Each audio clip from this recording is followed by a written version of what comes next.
This day and age, it is a requirement to go to architecture school to become an architect. You need to get formal training. Back in the day, you could work under an architect for about 8 years, and then they could, if you developed properly and the architect committed to training you properly, he could sign you off to be able to have a credential to take the licensing exam. The environment has become, the profession has become so demanding this day and age that there's so much to learn that the architecture profession has made it a requirement to get a degree from an accredited school. So that is very, very important in choosing a school to get a training as an architect. There are so many schools out there, so many schools that provide different types of exposure to the profession, and also they've made it a lot of fun. These are creative spaces, creative schools that really enhance the development of a future architect. There's so many great architecture schools in the United States and around the world.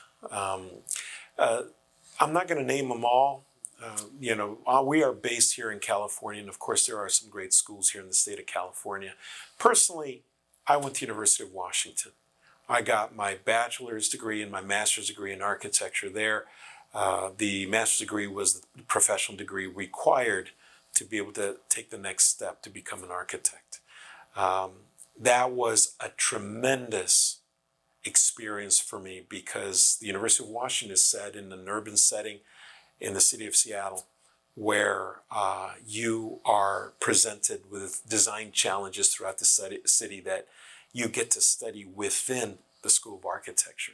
So it was a tremendous exposure for me to be able to experience that. Of course, it's a long career, it's a long degree, so you got to make sure that you pick the good school for you.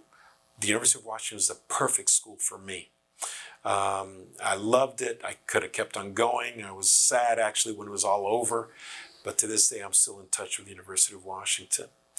But outside of the University of Washington, of course, being in the state of California, I need to name some schools here in California. I think Cal Berkeley is getting some very high ratings as to the quality of education the architects are getting there. My personal favorite is Cal Poly San Luis Obispo. Is a very, very good school. The schools in Southern California, I think Cal Poly Pomona is a very, very good school. I understand that UCLA has a very good program that is highly touted and is putting out some very, very good graduates. There was one school, though, that I knew about for a long, long time, and understanding how it's so important to be able to develop as an architect and have a very well-rounded education. I think not many people know that when you go to architecture school, that is one school, but you also need to be able to have the school in the real world. And the University of Cincinnati is one of those schools that has a program that combines academics with real profession experiences. So they are able to place their students in offices as interns in between throughout their education. One term was in school, the next term was in an office, the next term was at school, the next term was in office. So by the time they graduated, they had a very well-rounded education in the profession of architecture.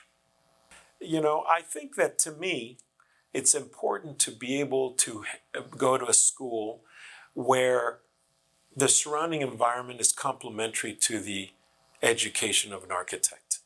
To be in an urban setting, I think is the most ideal place to be, because you can take the ideas that you are learning at school and be able to implement them or be able to study your built environment to be able to get examples of what is right and what is wrong in the design environment. That is one piece of advice. The second advice that I would give is look of the opportunities outside of the classroom. There are so many examples that can be used because architects really, this day and age, are required to be leaders.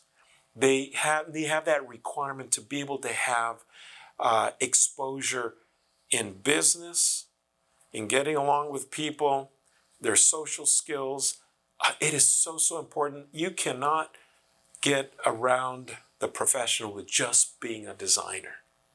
Not that there's anything wrong with it, but if you're going to school all these years, you want to be a well-rounded architect. And to be able to have that exposure outside of the classroom is so important. For me, the way I did it, I got involved in leadership opportunities like through the American Institute of Architects. I was an officer with our student chapter, and I got the opportunity to get exposed to what real architects that were already outside of school and licensed and practicing in the profession, being able to be exposed to them, to see what they were doing through the American Institute of Architects.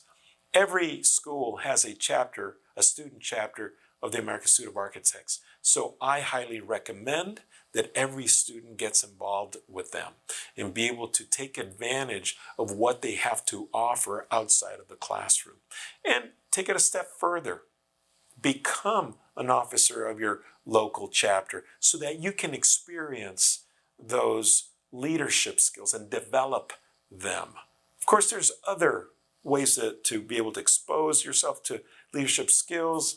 I'm sure your campus has fraternities and sororities. I think you learn a lot from those experiences.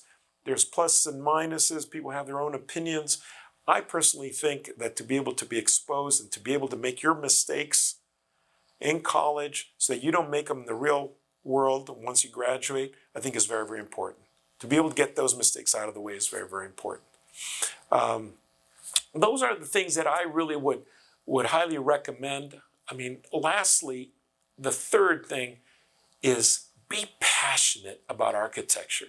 It's just like any other thing. If you aren't passionate about the profession, perhaps you should not follow through on it, because the passion is really what's going to ride you all the way through. It's what's going to get you through. It is a long profession, okay? It takes a lot of preparation, and it requires your commitment to be able to get through it. If you don't have that commitment, you don't have that passion, well, then we've got a problem. So make sure you have those feelings in place so that you will be able to succeed in this awesome profession.